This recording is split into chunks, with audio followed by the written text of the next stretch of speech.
Bombo, live and direct sa Gapong Kitadriya sa bahin sa Coronadal City Public Integrated Terminal. Kagama kaupod na ton ang Assistant Regional Director for Operation with Sir Bonifacio Selma Jr. Sir, good morning po. Good morning, Kabombo Charles. Oh, sir, kamusta assessment for the meantime diri sa aton nga ginapatigayon nga releasing fuel subsidy, Sir Bonifacio?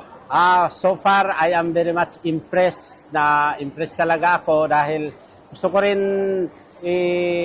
i-commend ang ating mga angels in red vest, ang ating mga social worker dahil as early as 5 o'clock na sa binyo na sila to prepare kay 6 o'clock in the morning na umpisahan na gid nato ang pamahagi sa ating mga ayuda. At so far, nakita nato very smooth ang pamimigay natin. So wala tayong na-encounter ng mga big problems.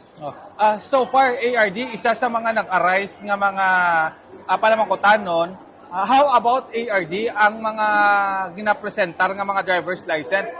Kunyari, ang scenario is taga-Coronadal ang iyang taga-Coronadal siya nga driver, pero ang iya sini nga driver's license ARD is kunyari sa Banga. Ano ang imos ni nga makomento diri ARD?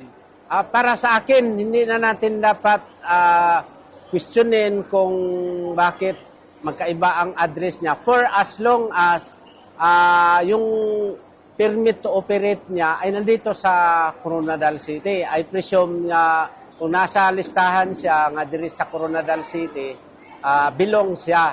Pero doon sa, kung ang address lang niya dahil nung kumuha siya ng lisensya siguro, ay residente siya sa ibang lugar, tingin ko walang problema doon. Okay. How about ARD? Isa sa mga tanong na pinapaabot din sa atin is yung kanyang asawa o kung kanyang bana is may sakit o PWD o may dinadamang sakit sa kanyang katawan. Pwede ba ang immediate family, asawa o kung ang iya sining kabataan ang magkuha sang iya siniyang assistant ARD? Pwede ang immediate family basta authorized lang sila to get the ayuda in behalf sa isang may sakit or PWD nga hindi man siya makapunta dito. Pwedeng asawa, pwedeng anak. Oh.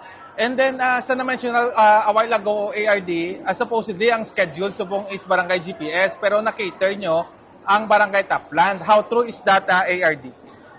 Yes, 2 barangay sa nakaschedule subong, around 1,000 ito sila. Pero nung nakita ng ating head sa Crisis Intervention Section, si Ms. Claudia Rain, alas 8 pa lang sa buntag, nakalahati na tayo. So, to maximize the deployment of our social workers, nagpadagdag siya ng mga ilang beneficiary nga dito malapit lang sa public terminal para hindi na sila madagdag sa bukas na schedule doon sa gym. Mas marami ang nakaschedule bukas. Okay. Until what time kayo dito, ARD, sa terminal natin? Inaasahan natin na sa ganitong phasing, around nasa 700 plus na ang natapos. Baka hanggang lunchtime matapos na ito, hopefully. And sana wala nang magpa-late ang mga nakaschedule subong na araw.